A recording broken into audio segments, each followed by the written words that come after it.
The world swam before Eleonora Vance's eyes, the glittering ballroom a cruel mockery of the life she thought she had. But this public horror, Julian Thorne's brazen embrace of that woman, Seraphina Dubois, hadn't sprung from nowhere. No, this agonizing moment was merely the crescendo of a symphony of deceit that had been playing softly in the background for weeks, its dissonant notes growing steadily louder, more insistent, until they finally shattered the illusion of her perfect marriage. Weeks earlier, the first insidious seed of doubt had been planted, a tiny, almost imperceptible crack in the flawless veneer of their shared existence.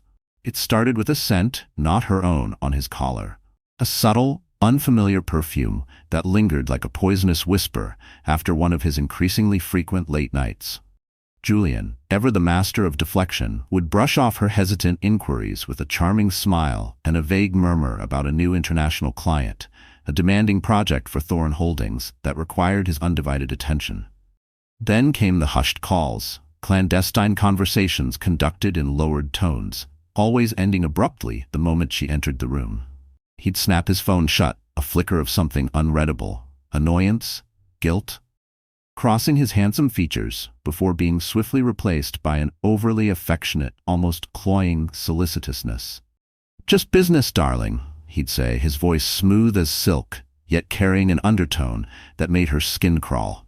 "Tedious, endless business. You wouldn't want to bore that pretty head of yours with the details." The distance between them grew, an invisible chasm widening with each passing day. Their once lively dinner conversations dwindled into strained silences, punctuated only by the clinking of silverware against fine china. The easy laughter that used to fill their opulent Park Avenue penthouse, a testament to Julian's vast fortune and her own impeccable taste, became a distant memory. He was physically present, yes, but emotionally, he was a million miles away, lost in a world she was clearly not privy to.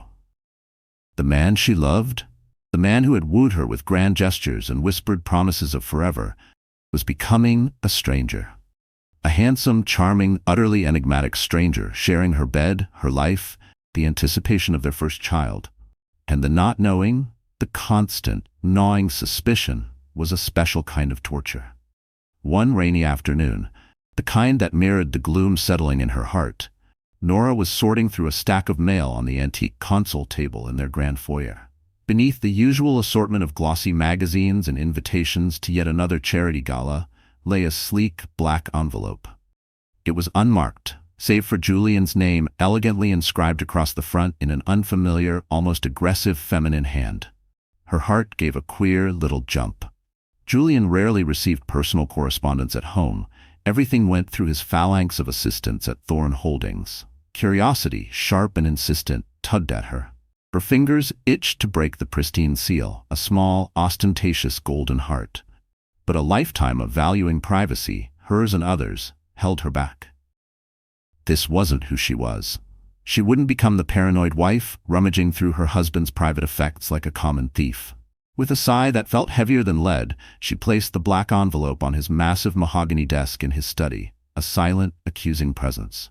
Later that evening, from the shadowed doorway of the library, she watched him discover it. He tore into the black envelope with an almost careless air, his expression unreadable as he extracted its contents. Nora's breath caught. It was a photograph. Just one. Even from across the room, she could see the glossy finish, the way he held it, his knuckles white. His face, usually so adept at masking his thoughts, was a canvas of conflicting emotions. A flicker of something. Was it shock? Or recognition? Then a carefully constructed neutrality settled over his features. He tucked the photograph back into the envelope, his movements precise, almost too controlled. Then he looked up, his gaze meeting hers, and offered a smile that didn't quite reach his eyes. "Just an overzealous art dealer, darling," he'd said, his voice a little too loud, a little too hearty. "Trying to push some new acquisition. I'm heading out for a quick drink with a potential investor. Don't wait up." The lie was so blatant, so clumsy, it was almost insulting. The door closed behind him with a soft click, a sound that resonated through the silent penthouse like a gunshot, and with it came the first true, undeniable pang of dread. This was something far more sinister than just business. The hidden truth began to unravel further a few days later. An anonymous call. The penthouse phone rang, its shrill summons cutting through the oppressive silence of another lonely afternoon. Nora answered, her voice hesitant. "Hello?" A pause, then a voice muffled, distorted, almost a whisper, yet laced with an undeniable urgency. "Mrs. Thorne? Eleonora Thorne?" "Yes, who is this?" she asked, her hand tightening on the receiver. "Listen to me very carefully," the distorted voice hissed. "Your husband is not who you think he is. She's dangerous. The woman he's with, she's not just some fling, she's a viper. Watch your back." Click. The line went dead. Nora stood frozen, the receiver still pressed to her ear, the disembodied words hanging in the air like a toxic miasma. Her blood ran cold. She was terrified. This wasn't just about infidelity anymore. The anonymous warning, the ominous tone, suggested something far more perilous. Shaking, Nora immediately called her best friend, Chloe Davies. Chloe, a pragmatic, no-nonsense art gallery owner, had been Nora's rock since their university days. Within the hour, Chloe was at the penthouse, her usually cheerful face etched with concern as Nora recounted the events of the past weeks. Julian's increasing distance, the secret calls, the black envelope with its provocative photograph of a stunning, raven-haired woman. Seraphina, Nora now knew, thanks to a discreet reverse image search of a similar, though less compromising, photo she'd found online from a society blog. The cryptic, possessive note, "He'll always come back to what he truly desires." And now this terrifying, anonymous warning. Chloe listened intently, her expression growing grimmer with each revelation. When Nora finally showed her the photograph and the note, Chloe's breath hissed out between her teeth. "Oh, Nora," she said, her voice unusually gentle. This is bad, really bad. That note, that call, this feels like a threat. A serious one. This isn't just some bimbo he's picked up. This Seraphina, whoever she is, sounds like she plays for keeps." Chloe's practical nature kicked in. "You can't ignore this. You need to know what you're dealing with. You need to find out the truth, Nora, for yourself and for the baby." She paused, then her eyes narrowed with determination. "I know a man, a private investigator, Silas Blackwood. He's the best, discreet, thorough, and he specializes in complicated marital situations, especially within our circles." A private investigator. The words hung in the air, alien and distasteful. Nora recoiled. The idea of hiring someone to spy on her own husband, the father of her child, felt like a betrayal in itself, a violation of everything she believed in. Yet the gnawing suspicion, the chilling fear instilled by that anonymous call, the cold, hard knot of dread in her stomach, these were undeniable. Was this the end of her marriage? Her fairy tale turned nightmare? Or, as the disembodied voice had warned, was it the beginning of something far worse? Torn between her lingering love for Julian, her desperate hope that this was all a monstrous misunderstanding, and the terrifying possibility that she was married to a man she didn't know at all, Nora finally nodded. The hidden truth, however ugly, was preferable to this agonizing uncertainty. "Okay, Chloe," she whispered, her voice barely audible. "Give me his number." Later that day, Nora sat in a dimly lit, discreet corner of a quiet cafe on the Upper East Side, a place Silas Blackwood had chosen for its anonymity. She recounted her story again, her voice trembling slightly as she handed over a copy of Seraphina's photograph, Julian's usual schedule, and the scant details she possessed. Silas Blackwood was a man of few words, his face impassive, his eyes sharp and observant. He listened without interruption, making occasional notes in a small, worn leather-bound book. There was an aura of quiet competence about him, a sense of a man who had seen the darkest sides of human nature and was rarely surprised. When Nora finished, he looked at the photograph of Seraphina for a long, unnerving moment, his expression unreadable. Then he finally spoke, his voice a low, gravelly baritone. "Mrs. Thorne," he said, his gaze meeting hers directly. "I'll take your case." He paused, and a grim, almost imperceptible tightening of his lips was the only outward sign of any emotion.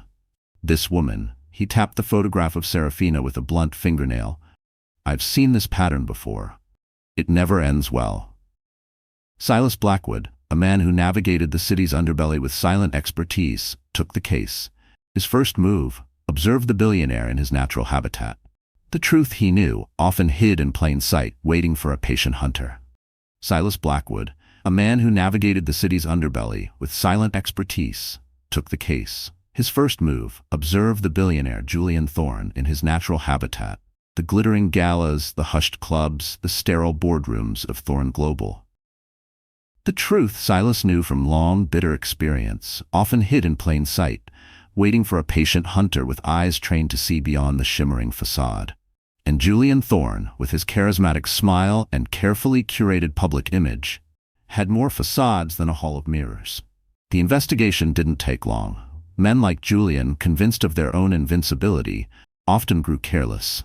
The first set of photographs landed on Nora's antique mahogany table in their Park Avenue penthouse, like a death sentence to her marriage. She'd been staring out at the relentless city rain, a cup of herbal tea growing cold in her hands, when Silas had called, his voice devoid of inflection, requesting an immediate meeting. Now, the damning evidence was spread before her, a glossy, sickening panorama of her husband's betrayal. Each image was a fresh stab to her already wounded heart. Julian and Seraphina Dubois, their bodies artfully intertwined in the opulent, anonymous luxury of a suite at the Grand Regent Hotel, champagne flutes glinting mockingly in the background. Julian and Seraphina, heads bent close in conspiratorial intimacy, over a secluded corner table at a ridiculously expensive, Michelin-starred restaurant Nora had once longed to visit. Julian and Seraphina laughing as they boarded a sleek silver private jet, the Thorne Global insignia barely visible on its tail fin, a jet Nora herself had only flown on twice for carefully orchestrated public appearances. The settings changed, but the narrative remained brutally, devastatingly consistent. Her husband was a liar, a cheat, and this Seraphina, she was more than just a fleeting dalliance. Silas, ever the professional, didn't stop at just photographs of their clandestine meetings. He presented Nora with a meticulously compiled dossier on Seraphina Dubois. The woman was a ghost in many official records, yet a notorious specter in certain high society circles.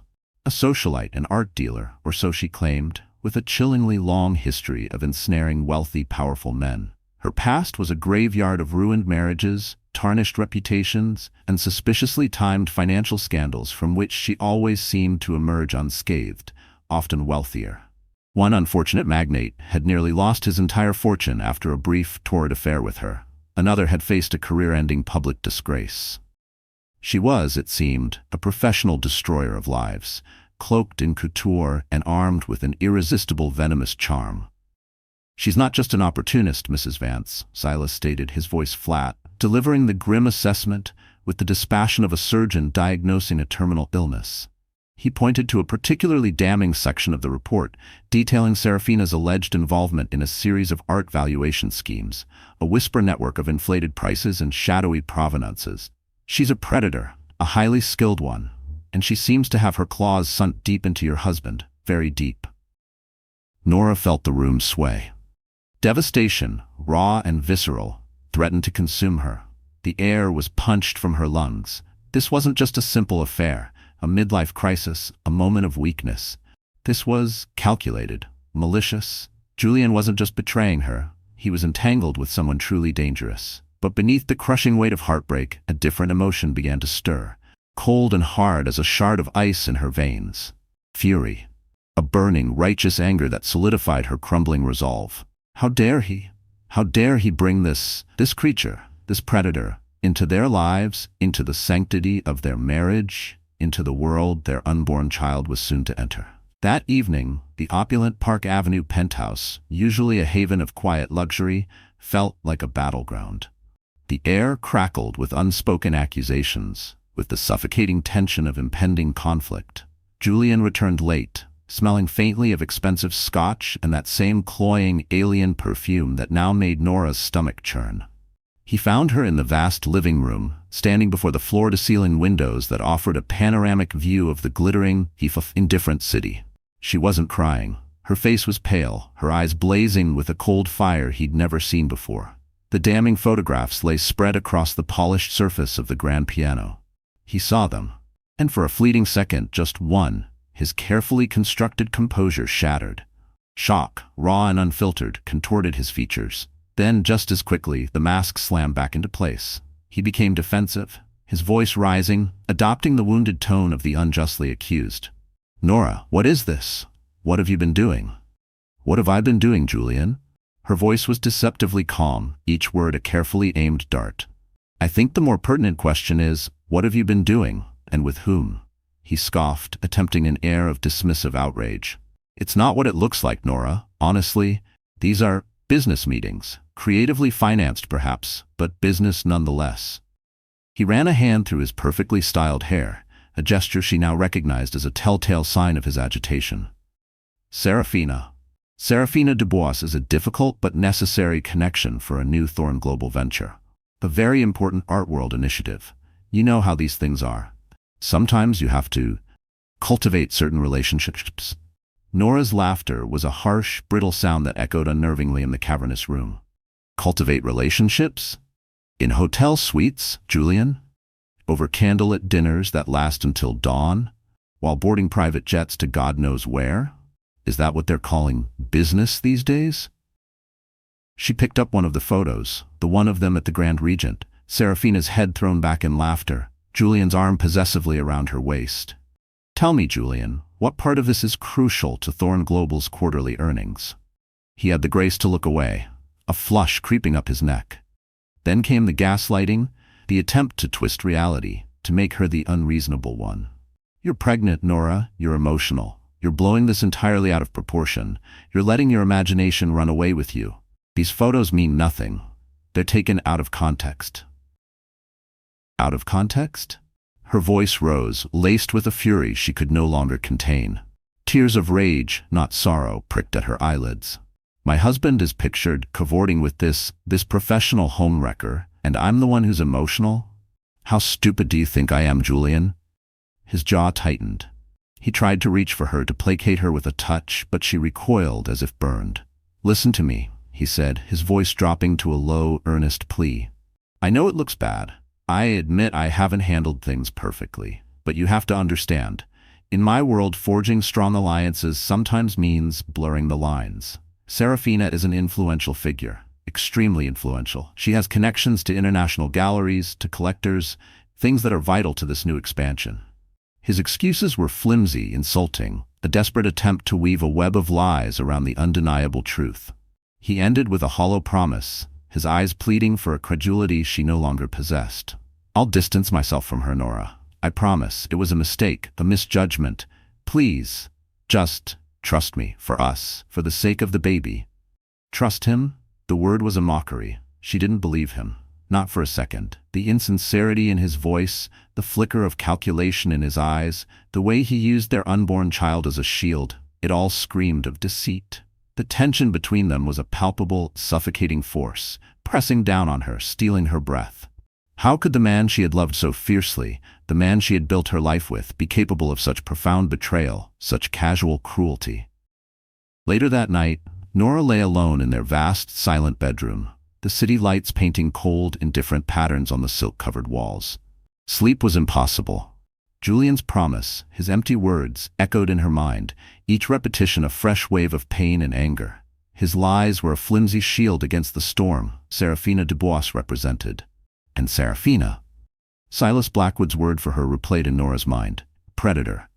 This woman wasn't just after Julian's affection or his money. She was after something more, something that felt darker, more consuming. And Julian, in his arrogance or his weakness, was clearly incapable of protecting them. He wouldn't, or couldn't. Nora clutched her growing belly, a fierce, protective instinct surging through her. The realization hit her with the force of a physical blow. Julian's promise was worthless. Seraphina was a far greater threat than she had ever imagined. He wouldn't protect them. He wouldn't protect their child. No, she whispered into the darkness, her voice raw with a newfound steely resolve. He won't protect us. I have to. Julian's words were ash in her mouth. Trust him? Impossible. Days later, an embossed invitation arrived, the grand unveiling of Thorne Global's newest luxury hotel. Julian, with a chillingly casual air, insisted she be by his side. Appearances, darling, he'd murmured, his eyes avoiding hers.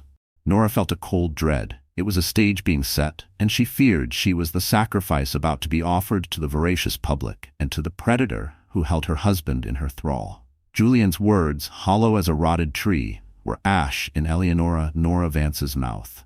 Trust him? Impossible. The very concept felt like a cruel joke after the blatant lies and damning evidence. Days later, an embossed invitation arrived. the grand unveiling of Thorne Global's newest architectural marvel, a boutique hotel in the heart of Midtown, a project Julian had obsessed over for months. He, with a chillingly casual air that made her blood run cold, insisted she be by his side. "Appearances, darling," he'd murmured, his eyes, those mesmerizing blue orbs that once held her entire world, now carefully avoiding hers. "The press will expect a united front. Think of the brand. Think of Thorne Global." Nora felt a cold dread creep up her spine. It was a stage being set, a meticulously crafted performance for the benefit of an insatiable public, and she feared she was the unwitting sacrifice about to be offered to the voracious media wolves, and more terrifyingly, to the predator who held her husband so firmly in her thrall, Seraphina Dubois. The spotlight found them the moment they stepped from the gleaming black limousine, not as the golden power couple they once were, but as the simmering headline of a scandal waiting to erupt. The air crackled with an almost palpable anticipation. Nora, acutely aware of every hushed whisper, every speculative glance, moved through the throng of photographers and reporters with a forced composure she didn't feel. Her midnight blue gown, a masterpiece of understated elegance, did little to conceal the gentle swell of her pregnancy, a visible testament to the life they had created, a life now overshadowed by Julian's grotesque betrayal. She clung to Julian's arm, not for support, but as a shield, her smile a brittle, carefully painted mask. He, for his part, played the role of doting husband to perfection, his hand resting solicitously on the small of her back, his laughter a little too loud, his charm a little too forced. Liar. Hypocrite. The grand lobby of the new hotel was a symphony of modern opulence, soaring ceilings, avant-garde sculptures, and a sea of exquisitely dressed guests sipping champagne and exchanging air kisses. For a fleeting, treacherous moment, as they made their grand entrance, the crowd parting before them like the Red Sea, Nora almost allowed herself to believe the lie. Almost. That perhaps, somehow, they could salvage the shattered remnants of their marriage. That Julian would wake from this madness, see the abyss he was dragging them towards, and choose her, choose their family.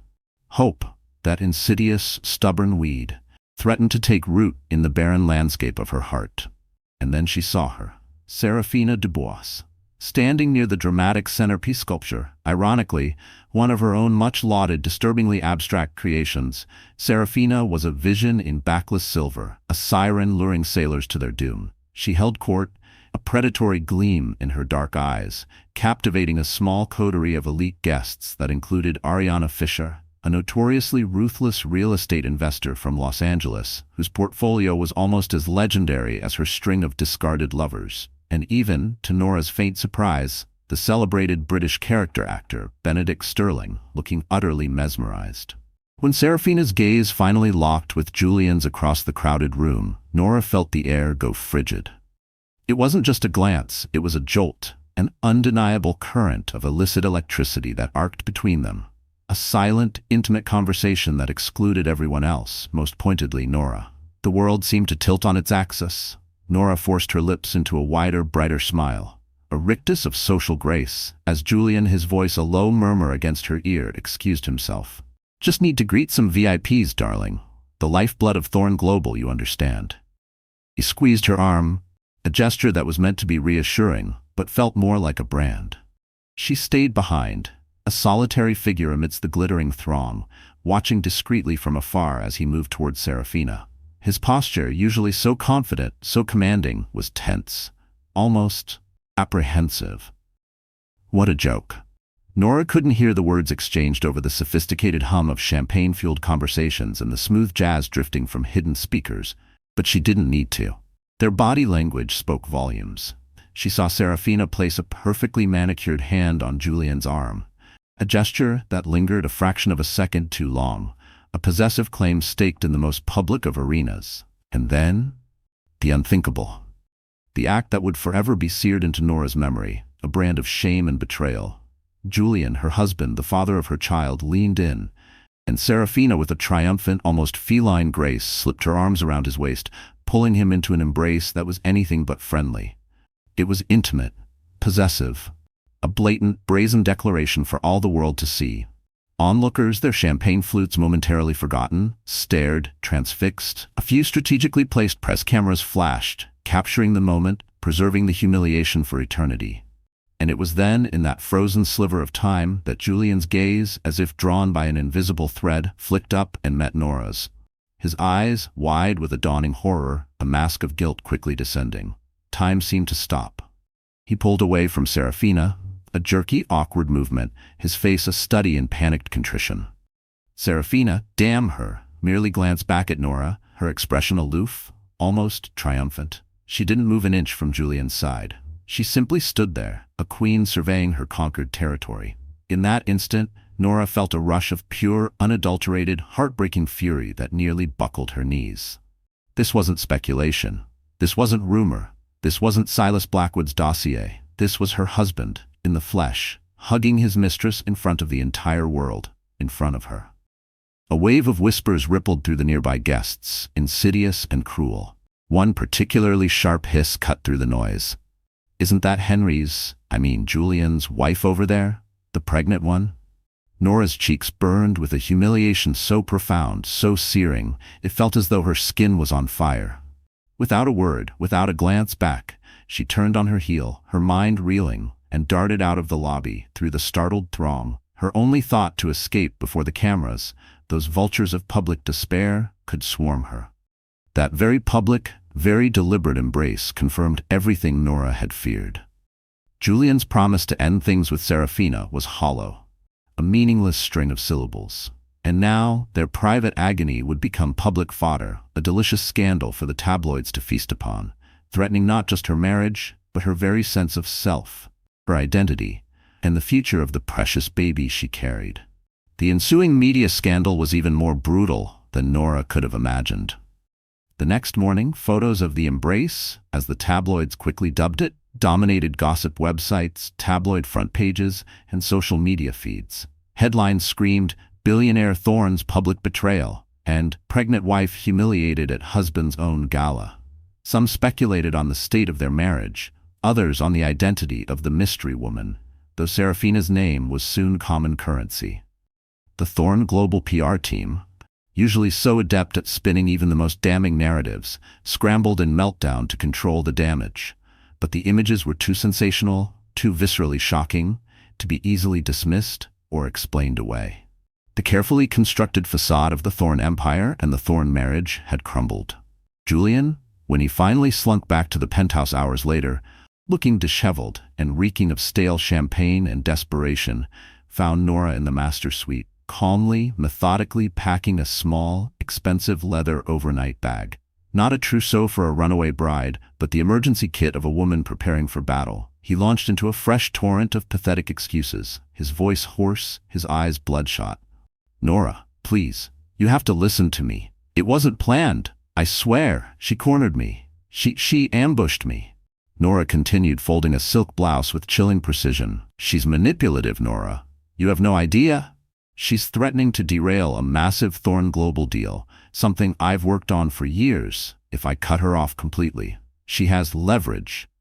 Nora finally looked at him, her eyes like chips of Arctic ice. "Your deals, Julian, or your addiction to her? You stood there, in front of hundreds of people, in front of me, and let her parade you like a goddamn trophy. Was that part of the deal too?" Her voice was low, devoid of hysteria, but heavy with a contempt that was far more devastating. She refused to listen further, to allow him to contaminate her with more of his self-serving lies. She zipped the bag closed with a decisive click. "Where are you going?" he asked, a note of panic finally seeping into his voice. "Away from you," she said simply. And with that, she walked out of the penthouse, out of the life they had shared, and sought refuge. Not with her society friends, who would offer syrupy sympathy while secretly dissecting every salacious detail, but with her old university mentor, Dr. Evelyn Hayes. Evelyn, a brilliant, sharp-tongued, and fiercely loyal woman in her late 60s, a retired professor of art history, lived in a charming, book-filled brownstone in the quiet, tree-lined streets of Brooklyn Heights, a world away from the glitz and hypocrisy of Manhattan's Billionaire Row. Dr. Hayes, or Evie as Nora had always called her, enveloped her in a warm, comforting hug, asked no immediate questions, and simply brewed a pot of strong tea.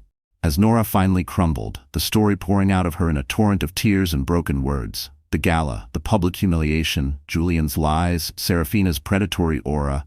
Evie listened with a grave, thoughtful expression. She provided not just comfort but a keen, insightful perspective. "Nora, my dear," Evie said finally, her voice gentle but firm, again, her sharp eyes missing nothing of Nora's pain. "This Seraphina Dubois, the name rings a faint, unpleasant bell. I've heard whispers, in certain rather unsavory art world circles. She's not just some fortune hunter child. She's reputed to be entangled with some very dangerous people. Individuals who operate far beyond the realm of simply breaking hearts or emptying bank accounts. Be exceptionally careful. This might be far more than just a sordid affair. This could be perilous." The cryptic warning hung in the air, a new layer of dread settling over Nora. Curiosity element 2. The precise nature of Seraphina's deeper, dangerous connections remained chillingly vague, a shadow lurking just beyond the light. Later that evening, Nora stood at the window of Evie's cozy guest room, looking out at the distant, glittering Manhattan skyline. A skyline that represented everything Julian Thorne owned, everything he controlled, everything she was now fighting against. The city lights, once a symbol of her dreams, now seemed cold and predatory. She realized, with a chilling certainty, that the fight for her future, for her child's future, was only just beginning. And it was a battle against an enemy far more complex, far more ruthless, and far more perilous than she could ever have imagined. Evelyn's words echoed in Nora's mind, painting a darker, more sinister shade to Seraphina's already predatory image. This wasn't just about a broken heart or a shattered marriage anymore. This was about survival. She needed more than just Silas Blackwood's damning photographs. She needed a shield, a sword. She needed a legal powerhouse, someone who could navigate the treacherous currents of high-stakes litigation and protect her from whatever storm Seraphina Dubois was about to unleash. She needed Isabelle Moreau. Dr. Evelyn Hayes's words, laced with a chilling prescience, echoed in Eleonora Vance's mind, painting a darker, more sinister shade to Seraphina Dubois's already predatory image. This wasn't just about a broken heart or a shattered marriage anymore, Nora realized with a sickening lurch in her stomach. This was about survival. She needed more than just Silas Blackwood's damning photographs and his grim assessments. She needed a shield, a sword, a legal titan who could stand against the formidable, shadowy forces Seraphina seemed to command. She needed Isabelle Moreau. The price of truth was steep, Nora knew, but the cost of silence was her soul, her sanity, and potentially the safety of her unborn child. The name Isabelle Moreau was legendary in New York's cutthroat legal circles. A corporate lawyer with a mind like a steel trap and a reputation for dismantling opponents with surgical precision, Moreau was the kind of attorney who didn't just win cases. She annihilated them. Securing a meeting was an ordeal in itself, a testament to Moreau's exclusivity and the sheer volume of high-stakes battles she juggled. But Evelyn Hayes, it turned out, had connections that ran deeper and wider than Nora had ever imagined, and a discreet call had opened the formidable lawyer's door. Isabelle Moreau's office, perched high above Fifth Avenue, was a study in minimalist power. Sleek lines, muted colors, and a view that could make emperors weep. Moreau herself was much the same, impeccably dressed, her dark hair swept back in a severe chignon, her eyes missing nothing. She listened to Nora's story, interspersed with Silas Blackwood's concise, factual reports, with an unnerving stillness, her expression unreadable. Only the occasional, almost imperceptible tap of her pen against a leather-bound notepad indicated she was processing the information. Initially, Isabelle Moreau approached the situation from the expected angle. A high-profile, exceedingly messy divorce. Given the public nature of Mr. Thorne's indiscretion, Moreau stated, her voice cool and precise, and the fortunate absence of a prenuptial agreement, your leverage in a divorce settlement would be substantial, Mrs. Vance. We could aim for a figure that would not only secure your future, but also ensure Thorne Global feels the sting of your husband's recklessness. She spoke of asset protection, of public image management, of the intricate dance of legal maneuvering that would bring Julian Thorne to his knees, financially at least. But Nora shook her head, a new, steely resolve hardening her gaze. It's not just about divorce, Miss Moreau, she interjected, her voice surprisingly firm. The weeks of fear and uncertainty had forged something new within her, something resilient. Or at least not only about that. I believe Seraphina Dubois is involved in something far more dangerous than just adultery. I think she's engaged in illegal activities and she's dragging Julian, and by extension his company, Thorne Global, down with her. I need to understand the full extent of this threat, not just to my marriage, but to my child's future, to our safety. At this, a flicker of something new, interest, respect, entered Isabel Moreau's usually impassive eyes. She gestured for Silas Blackwood to elaborate. Silas, ever the professional, laid out his expanded findings. Seraphina's exorbitantly lavish art exhibitions, often mounted with little discernible financial backing from legitimate sources. Her suspiciously close association with one Dmitry Volkov, a shadowy Eastern European oligarch whose name was frequently whispered in connection with international money laundering and other unsavory enterprises. And, most damningly, a trail of suspicious financial transactions, intricate and deliberately convoluted, funneling large sums of money through a series of newly established Thorne Global shell corporations. The pattern suggested a sophisticated, large-scale art laundering scheme, using Thorne Global's legitimate veneer as a cover. It was a breathtakingly audacious criminal enterprise. Isabel Moreau's perfectly sculpted eyebrow arched. "Mr. Blackwood," she said, her voice now carrying a distinct edge of professional curiosity, "your findings are compelling. If this can be substantiated, it changes the entire complexion of the case. We're no longer just talking about a philandering husband, Mrs. Vance. We're potentially looking at significant criminal liability for Mr. Thorne and his entire organization." She immediately brought in a forensic accountant, a quiet, unassuming man named Alastair Finch, whose mild demeanor belied a terrifying ability to unearth financial skeletons from the deepest, darkest corporate closets. Meanwhile, Julian Thorne was a man unraveling. The public scandal, the relentless media scrutiny, the whispers in boardrooms and at his exclusive clubs, it was all taking its toll. Thorne Global's stock was plummeting. Key investors were getting skittish. His carefully constructed world was crumbling around him, brick by gilded brick. He became increasingly desperate, his charm fraying, his temper shortening.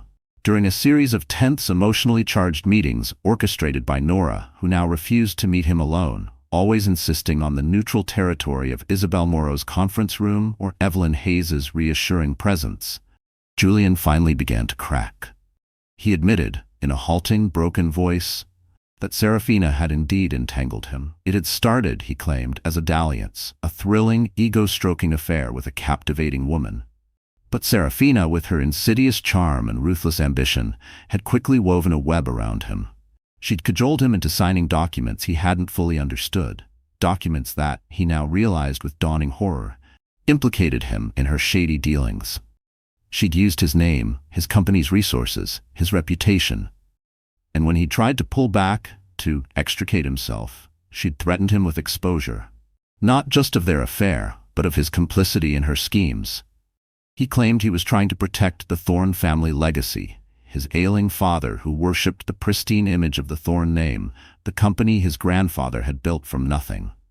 "I was trying to protect everything, Nora," he'd cried, his voice raw with a desperation that almost sounded genuine. "Don't you see? She had me trapped."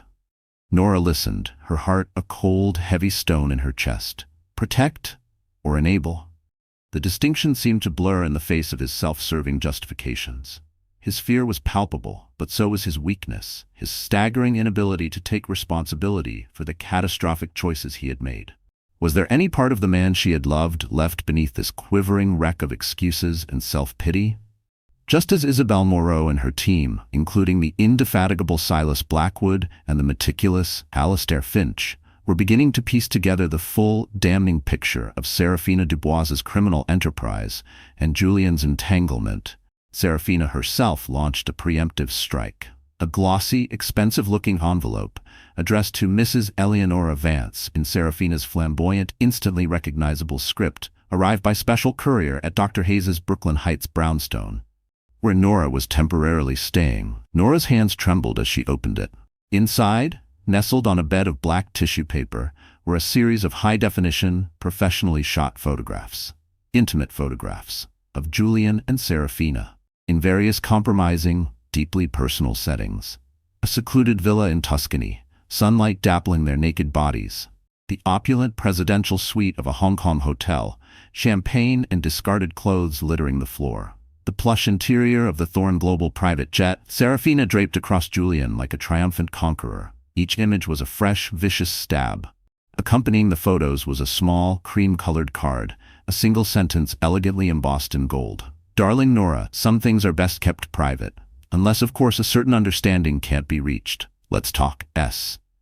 Blackmail. Blatant, ugly, and terrifyingly effective. Or so Seraphina clearly thought. But Seraphina had misjudged Eleonora Vance. The shock, the initial wave of nausea and revulsion, quickly gave way to something else. A surge of pure, unadulterated adrenaline, a cold, clear certainty of purpose. This was it. The final insult. The final provocation. Instead of crumbling, Nora felt her resolve solidify into something unbreakable. She wouldn't be a victim, not anymore. She arranged an urgent meeting at Isabel Moreau's office, insisting Julian be present. The air in the conference room was thick with tension as Nora coolly slid the glossy envelope across the polished mahogany table towards her husband. Julian's face, already pale and drawn, turned ashen as he leafed through the photographs, his hands shaking violently. "Oh God," he muttered, slumping back in his chair as if a physical blow had struck him. She wouldn't dare." Nora's voice was like ice. "She already has, Julian. This is blackmail, plain and simple. She's threatening to release these to the world if her interests are not protected. If we don't remain silent about her criminal enterprise, if you don't continue to allow her access to Thorne Global's resources." She leaned forward, her eyes boring into his.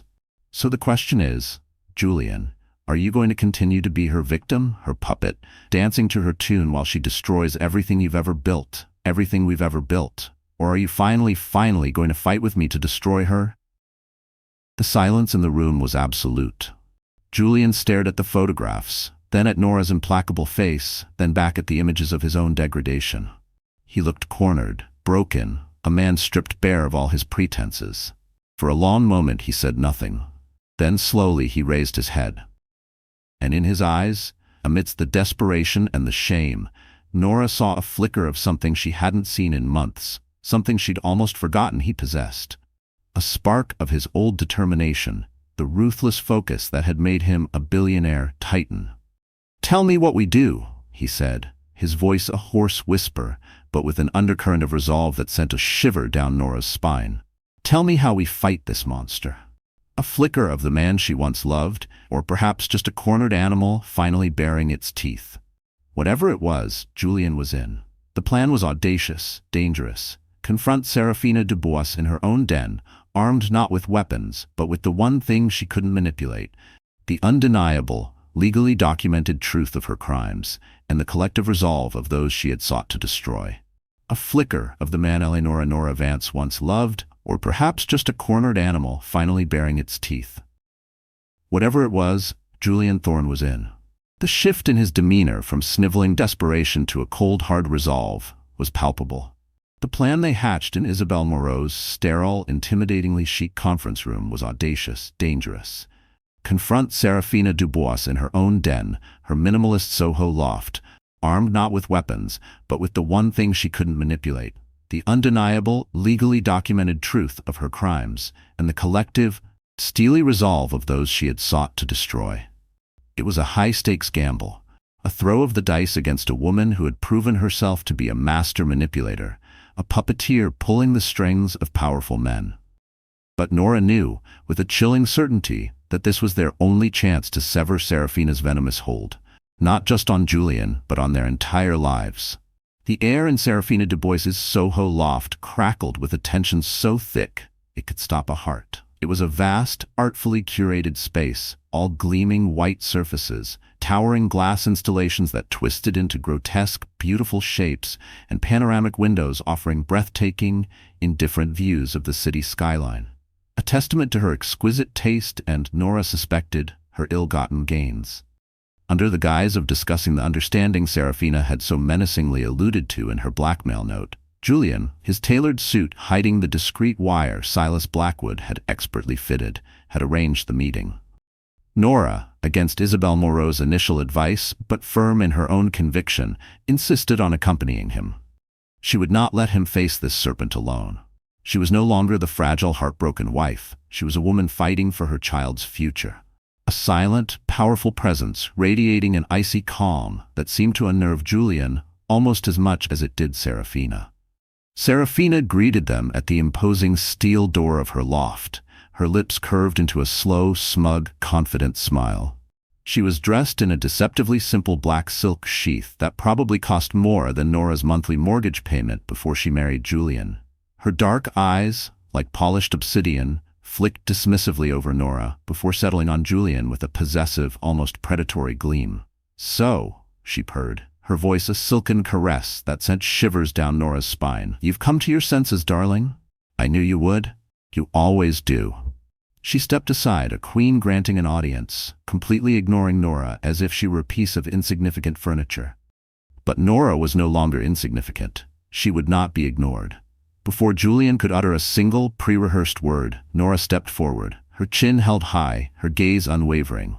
"He's here to tell you it's over, Miss Dubois," Nora stated, her voice clear and steady, cutting through the cloying sweetness of Seraphina's greeting. "All of it. Your affair, your business arrangements, your attempts at extortion, everything." The smile on Seraphina's face faltered, just for a fraction of a second, a tiny crack in her flawless facade. Then it was back, wider, more predatory. "Is that so?" she drawled, turning her full attention to Nora, her eyes glittering with malice. "And who exactly are you to dictate terms, little wifey? Julian and I have understandings that far predate your fleeting presence in his life." The confrontation was intense, a battle of wills waged in the heart of the enemy's territory. Seraphina, initially attempting to maintain control, tried to play her trump card, threatening to release the damning photographs to the press, to destroy what little remained of Julian's reputation. "You wouldn't want these to become public, would you, Julian, darling?" she taunted, gesturing towards an identical glossy envelope lying on a stark white marble coffee table. "Think of your father. Think of Thorne Global's already fragile stock prices." But Isabel Moreau and Silas Blackwood, along with Alastair Finch, the forensic accountant, had armed them well.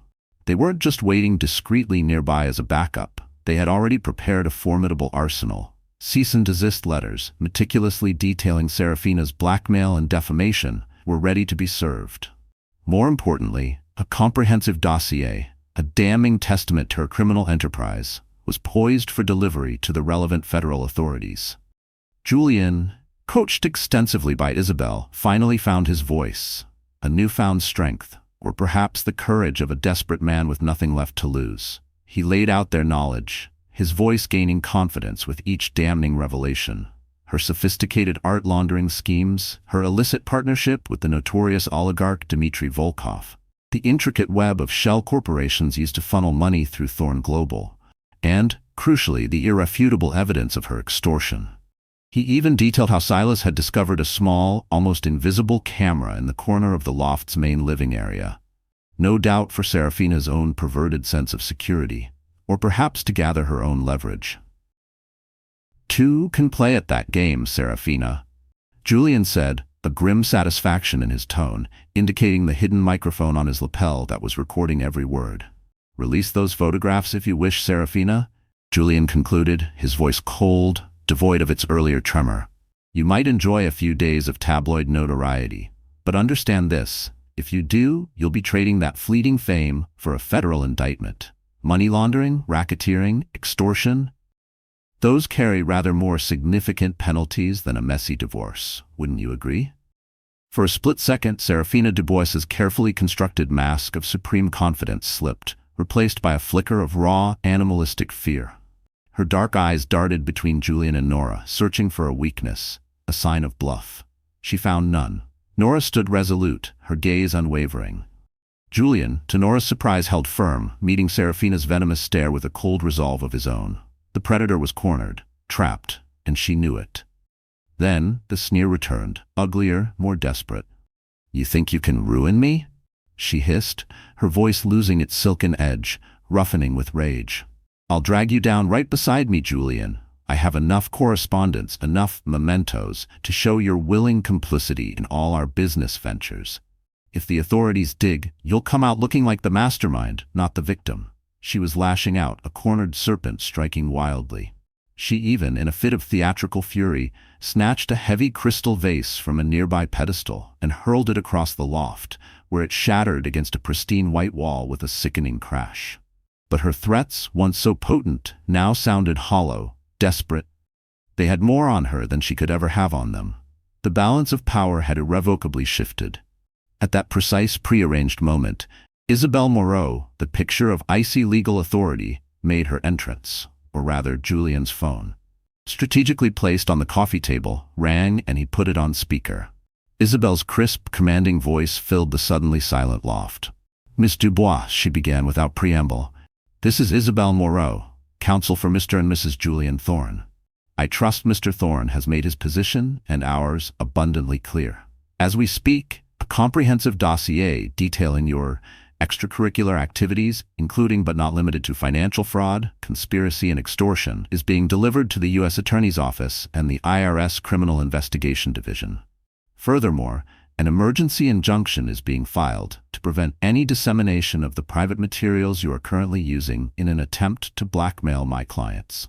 Any further contact from you or any attempt to release those materials will be met with the full, unmitigated force of the law. Are we understood?" The silence that followed was profound. Seraphina Dubois, the woman who had brought titans to their knees, stood amidst the glittering shards of her shattered vase, her face a mask of stunned disbelief, then dawning, impotent rage. The serpent had been defanged. In the days that followed, Seraphina Dubois went silent, completely. Rumors, insidious and persistent, began to circulate through the city's gilded cages. She had fled the country, skipping from one offshore haven to another, one step ahead of the rapidly closing net of international law enforcement. Her lavish art exhibitions were abruptly cancelled, her name vanishing from the society pages as quickly as it had appeared. The immediate threat, it seemed, had been neutralized. The tabloids, deprived of their sensational updates on the Thorne scandal, soon moved on to the next billionaire's meltdown, the next starlet's disgrace. Julian and Nora returned to their Park Avenue penthouse, but the chasm between them was vast, a desolate landscape of betrayal and broken trust. The fight against Seraphina had, ironically, united them in a common purpose, forged a temporary, uneasy alliance. But the deep, personal wounds of Julian's infidelity, his lies, his weakness, still festered. They agreed, without discussion, to occupy separate wings of the enormous apartment. Their interactions were civil, polite, anchored by the shared, unspoken desire to protect their unborn child from the toxic fallout of their shattered marriage. But the warmth, the intimacy, the love that had once defined them, was gone, perhaps forever. Then, just as a fragile, tentative peace began to settle over their fractured lives, another ripple disturbed the surface.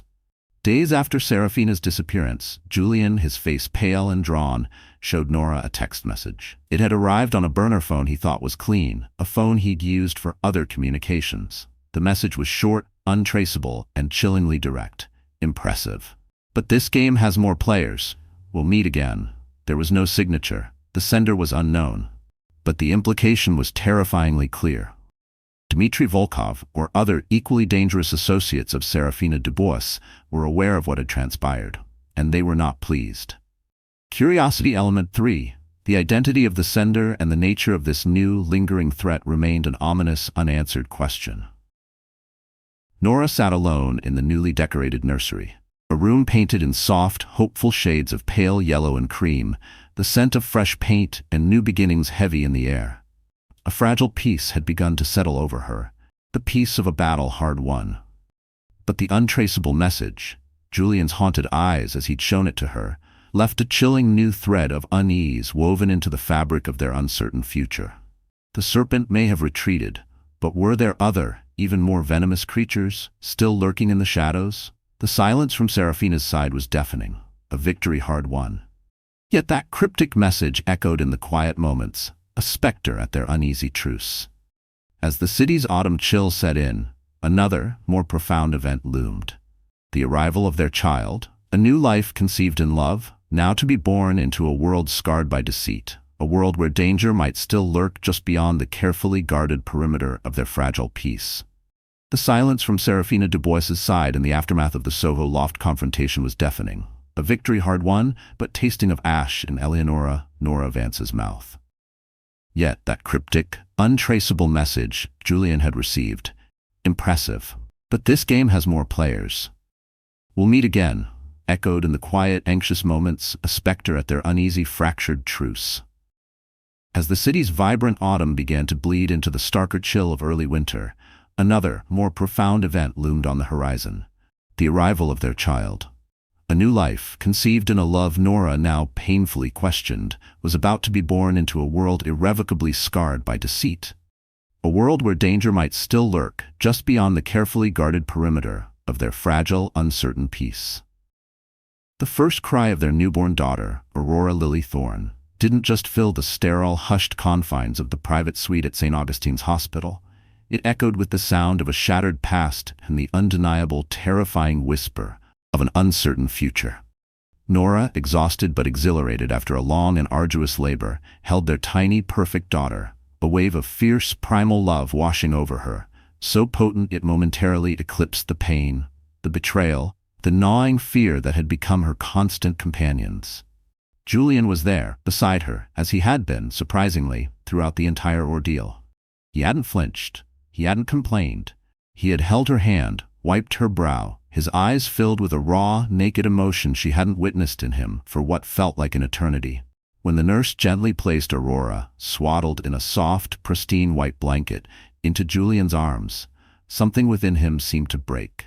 He gazed down at the tiny, scrunched-up face of his daughter, his expression a maelstrom of awe, regret, and a profound, gut-wrenching sorrow. And then Julian Thorne, the titan of industry, the master manipulator, the man who had so callously shattered her world, wept. Not silent, dignified tears, but great racking sobs that shook his entire frame. A display of raw, unfiltered remorse that stunned Nora into a momentary, disbelieving silence. Could this be real? This broken man, cradling their newborn child as if she were the most fragile, precious thing in the universe? Or was it just another, more sophisticated performance? The cynical, wounded part of her, the part that Seraphina and Julian himself had so brutally carved out, whispered a warning. But another, older, more hopeful part of her, the part that remembered the man she had fallen in love with, dared to wonder. The narrative of their lives shifted in those early weeks of parenthood. The hushed, tense conferences in Isabel Moreau's office, the clandestine meetings with Silas Blackwood, the incessant, lurid headlines, they were replaced by the relentless, exhausting, yet strangely beautiful rhythm of sleepless nights, endless diaper changes, and the soft, gurgling coos of their daughter. The grand Park Avenue penthouse, once a silent testament to their fractured marriage, now echoed with the surprisingly domestic sounds of parenthood. Aurora Lily, their tiny, innocent heir, had unknowingly become the fragile bridge across the vast, desolate chasm that separated her parents. Julian, to Nora's cautious surprise, threw himself into fatherhood with an almost desperate fervor. He learned to change diapers, to soothe Aurora's colicky cries in the dead of night, his large, capable hands surprisingly gentle. He also, at Nora's quiet but firm insistence, and perhaps spurred by the terrifying abyss he had stared into, began to actively participate in intensive therapy, finally grappling with the catastrophic choices he had made and their devastating consequences. He spoke, haltingly at first, then with increasing honesty, about the intoxicating allure of Seraphina's world, the subtle, insidious way she had woven her web around him, exploiting his ego, his ambition, his carefully concealed insecurities. He didn't make excuses, not anymore. He simply confessed. And in those confessions, Nora began to see, not the monster she had understandably envisioned, but a flawed, deeply damaged man who had very nearly lost everything, including himself. Nora, too, found a unique solace and an unexpected strength in motherhood. The fierce, all-consuming love she felt for Aurora became her anchor, her guiding star in the turbulent sea of her emotions. Slowly, painstakingly, she began her own healing journey. The betrayal was a raw, gaping wound, one that would likely never fully disappear. But the daily, tangible miracle of her daughter's existence began to mend the ragged edges. Trust, however, was not so easily rebuilt. Their conversations, when they weren't centered on Aurora's feeding schedule or her latest developmental milestone, were often stilted, awkward, laden with unspoken accusations and unvoiced fears. Yet, beneath the surface, a shared, unwavering commitment to their child began to forge a new, albeit fragile, connection between them. Seraphina Dubois remained a ghost, her name a dark, unspoken footnote in their scarred legacy. The occasional, discreet inquiries made by Silas Blackwood yielded nothing concrete. She had vanished, leaving behind only a trail of ruined lives and unanswered questions. The Thorne global empire, under stricter oversight implemented by a chastened board and guided by Isabel Moreau's shrewd legal counsel, was slowly, painstakingly recovering its tattered reputation. The art laundering scandal had been contained, the connection to Dmitry Volkov severed, though the cost, financial and reputational, had been immense. The untraceable text message, that chilling reminder that this game has more players, was never followed up. It became a lingering, unspoken question mark hovering over their future, a subtle, persistent hum of unease beneath the surface of their slowly healing lives. A stark reminder that shadows once invited in can persist long after the initial darkness has receded. Was it a hollow threat from a desperate, vanquished enemy, or was it a genuine harbinger of future dangers? A sign that Dmitry Volkov or others in Seraphina's shadowy network had not forgotten nor forgiven. They didn't know, and that not knowing was a quiet, constant burden. The story of Julian and Nora Thorne did not conclude with a perfect fairy tale resolution. There were no grand declarations of forgiveness, no immediate, miraculous restoration of their shattered marriage. Life, Nora was learning, was far messier, far more complicated than that. One sun-drenched afternoon, months later, Nora stood in the doorway of Aurora's nursery, watching Julian.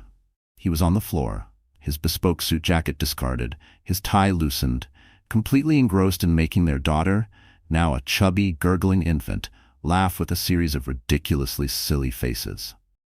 Aurora shrieked with delight, her tiny hands reaching for his face. He looked up, his eyes meeting Nora's, over their daughter's head. And for the first time in what felt like a lifetime, there was no deceit in his gaze, no carefully constructed facade, only a deep, sorrowful understanding, a profound regret, and a quiet, desperate plea.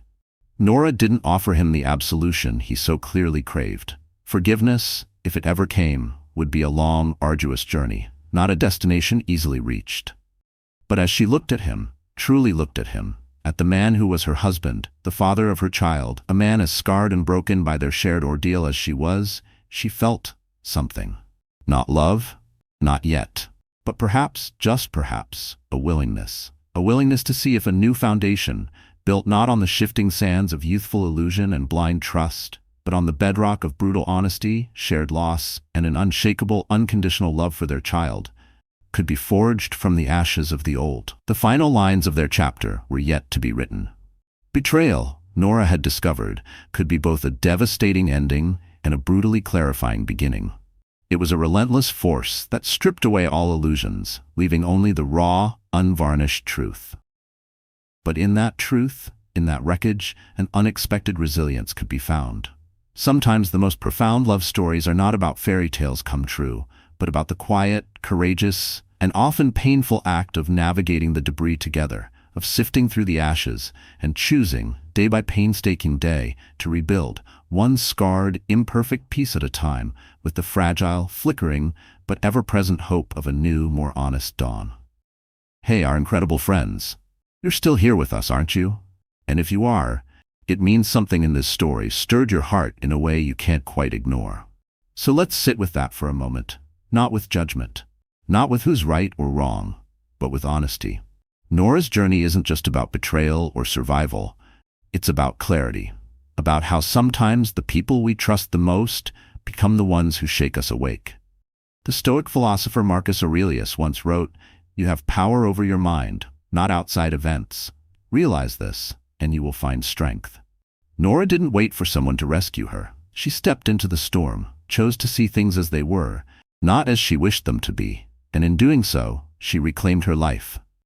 Maybe you're carrying something right now too, a wound, a question, a quiet ache. Let this story be your reminder that healing doesn't begin when the pain stops. It begins when you stop running from what's true. And if this message found you at the right time, please consider liking this video, sharing it with someone who needs it, and subscribing to our channel. Let's keep growing, one story at a time.